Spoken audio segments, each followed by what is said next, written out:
안녕하세요. 오늘 저희가 함께 파고들어 볼 주제는 바로 행복입니다. 누구나 원하지만, 그 모습은 참 다양한 것 같아요. 네, 그렇죠. 행복, 참, 손에 잡힐 듯 잡히지 않는 그런 영원한 질문이죠. 맞아요. 그래서 오늘은 좀 특별한 자료를 가지고 왔습니다. 당신께서 소개해 주신 손동원 박사님의 신학 논문인데요. 아리스토텔레스의 행복론과 산상수훈의 행복론에 대한 비교 연구. 아, 네, 그 논문이죠. 네. 이게 미국 힐링 커뮤니티 교회에서 많은 분들에게 어떤 새로운 시각을 주면서 공감을 얻었다고 하더라고요. 네, 맞습니다. 고대 철학의 거장과 또 성경의 핵심 가르침이 행복이라는 지점에서 만나는 거라 저도 아주 흥미롭게 봤습니다. 그렇죠. 그래서 오늘 저희 목표는 이겁니다. 아리스토텔레스가 말한 행복, 그리고 예수님의 산상수훈에서 말하는 행복.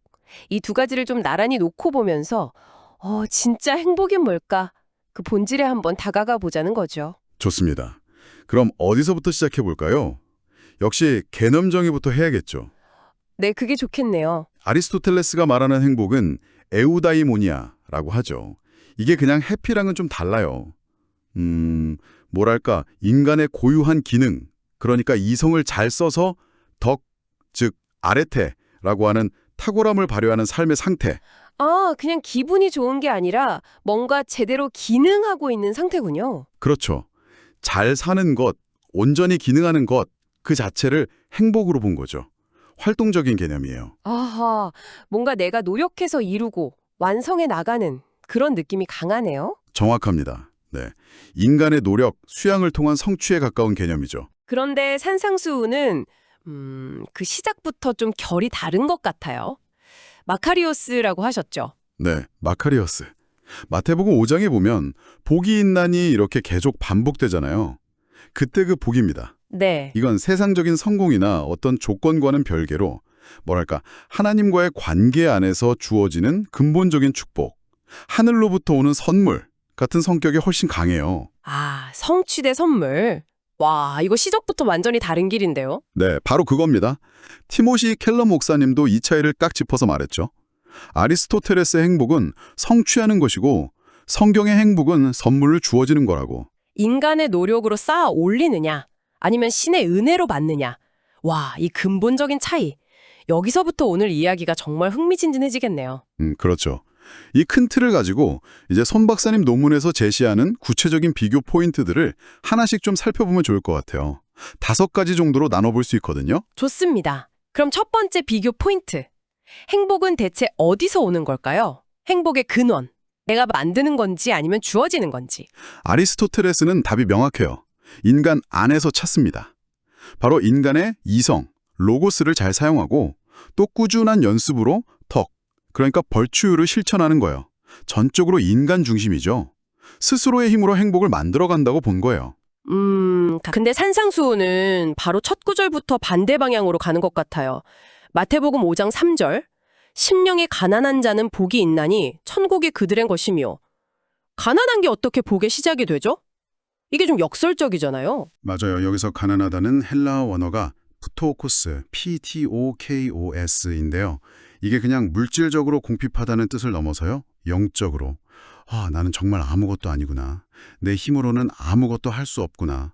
이걸 아주 절절하게 깨닫고 오직 하나님만 바라볼 수밖에 없는 상태. 거의 파산 상태 같은 거죠, 영적으로. 내 힘으로는 행복을 이룰 수 없다는 걸 인정하는 거군요. 힘을 빼는 데서 시작한다니 아리스토텔레스랑은 진짜 정반대네요. 네, 바로 그 상태에 있는 사람에게 복, 즉 마카리오스가 임한다고 선언하는 거예요.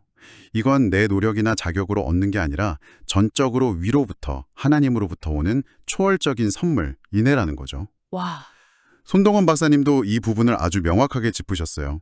아리스토텔레스는 인간의 가능성에서 출발하는데 예수님은 인간의 불가능성, 즉 하나님의 은혜에서 출발한다고요. 시작점 자체가 다른 거예요. 노력 대 은혜, 인간의 힘 대 하나님의 선물. 야, 첫 번째부터 정말 선명하게 갈리며요. 네, 그래서 라틴어 구절 중에 솔라 그라티아, 오직 은혜로만 이런 말이 있잖아요. 그 사상이 이 첫 번째 복선언에 아주 잘 나타나 있다고 볼 수 있죠. 그렇군요. 그럼 두 번째 비교로 가볼까요? 행복의 본질은 뭘까요?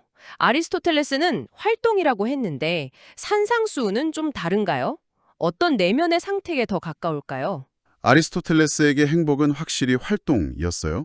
그냥 가만히 있는 상태가 아니라 이성을 써서 덕을 실천하는 그 과정, 그 삶 자체가 행복이었죠. 용기를 내는 행동, 절제하는 습관, 뭐 이런 것들이요. 그런데 산상수훈은 여기서 또다시 고개를 갸웃하게 만들어요. 마태복음 5장 4절, 애통하는 자는 복이 있나니 그들이 위로를 받을 것이미요. 슬퍼하는 게 어떻게 복이 될 수 있을까요? 이건 활동과는 좀 거리가 멀어 보이는데요? 그렇죠. 여기서 애통한다. 원어로는 펜투언테스인데 이게 그냥 뭐 잠깐 슬퍼하는 감정이 아니에요. 세상의 죄나 아니면 자신의 어떤 영적인 부족한, 불완전함 때문에 마음 깊이 지속적으로 슬퍼하는 상태를 말해요. 약간 존재론적인 슬픔이라고 할까요? 아, 그러니까 슬픔 그 자체가 복은 아니고 그 슬퍼하는 상태에 있는 사람에게 뭔가 다른 게 주어진다는 뜻이겠군요. 정확합니다. 바로 그거예요. 그 깊은 슬픔, 그 깨어진 마음 가운데 있을 때 하나님께서 직접 찾아오셔서 주시는 특별한 위로가 있다는 거예요. 원어로는 파라칼레오라고 하는데 그 위로받는 경험 자체가 행복의 중요한 본질 중 하나라는 거죠.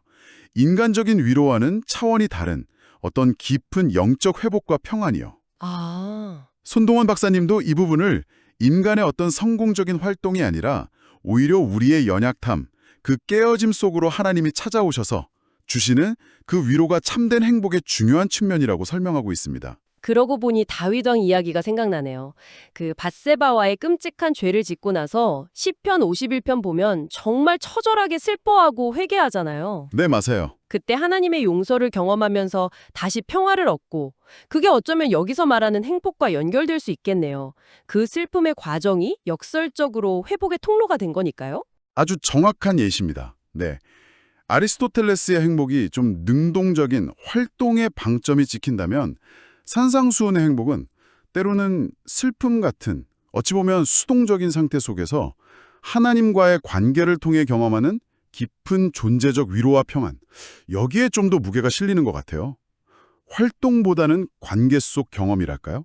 행복의 근원과 본질에 이어서 세 번째는 행복의 궁극적인 목적입니다. 우리가 행복을 통해서 결국 뭘 얻으려고 하는 걸까요?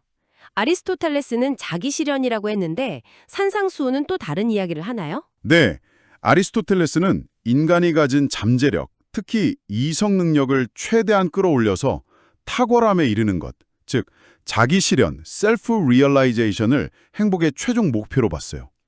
그중에서도 가장 높은 단계는 순수한 지적 활동, 그러니까 철학적인 관조, theory야라고 생각했죠. 아, 인간 이성의 정점을 찍는 거군요. 그렇죠.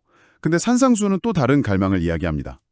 마태복음 5장 6절, 의에 줄이고 목마른 자는 복이 있나니 그들이 배부를 것이며. 여기서 말하는 의라는 게 뭘까요? 그냥 착하게 사는 것과는 좀 다른 뉘앙스 같은데요? 네, 맞아요. 여기서 의, 원어로는 디카요시네, 다이카오스네인데 이게 단순히 도덕적인 옳고 그름을 따지는 걸 넘어서요. 구약의 체다카 개념과 연결되는데 하나님 앞에서 올바른 관계를 맺고 또 그분의 뜻에 맞게 살아가는 삶 전체를 아우르는 아주 포괄적인 개념입니다. 아, 훨씬 넓은 의미군요. 네, 산상수훈은 인간의 가장 깊은 배고픔, 가장 깊은 목마름은 세상적인 성공이나 쾌락, 심지어 자기 자신의 도덕적인 완성으로도 채워질 수 없다고 봐요.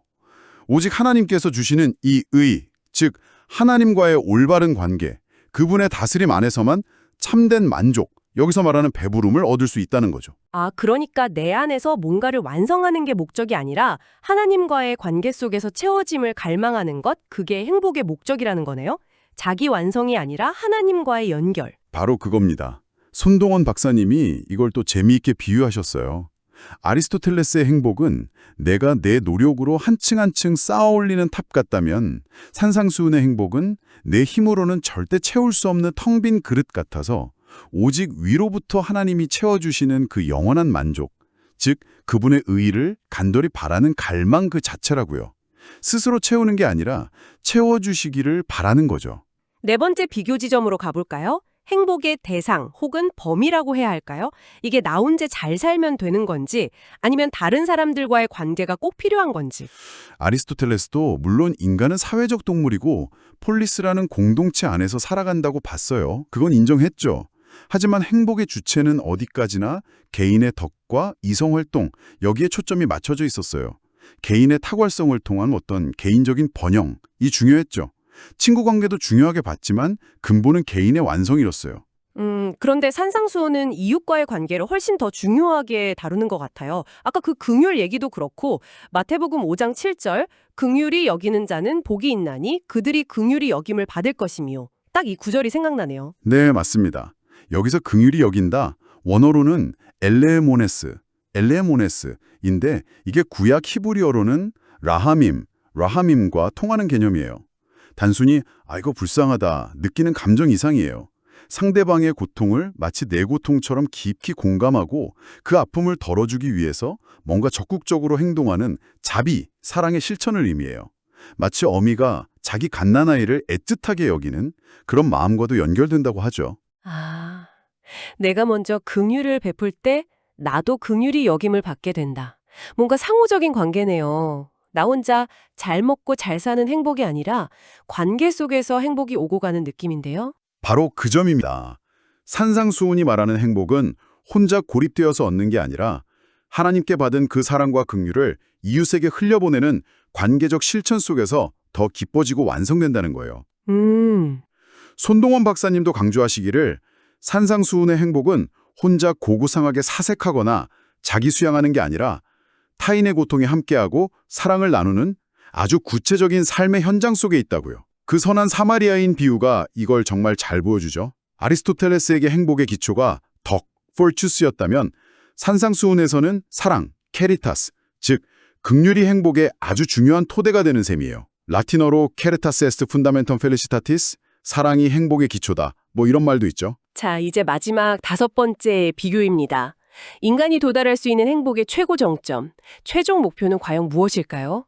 아리스토텔레스는 관조라고 했었죠. 네, 아리스토텔레스는 이성을 통해서 영원하고 변하지 않는 진리를 탐구하고 사색하는 것, 철학적 관조, 세오리아를 인간 활동의 최고 형태로 봤어요.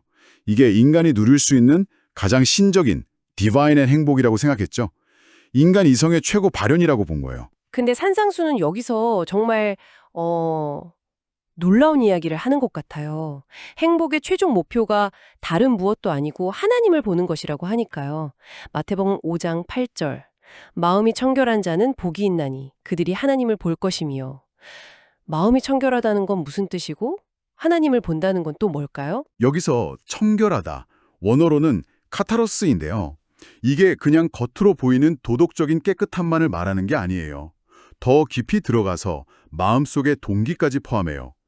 이기적인 욕심이나 어떤 숨겨진 죄로부터 깨끗하게 분리되어서 하나님을 향한 순수하고 온전한 상태를 의미합니다. 아, 마음속 동기까지요. 네.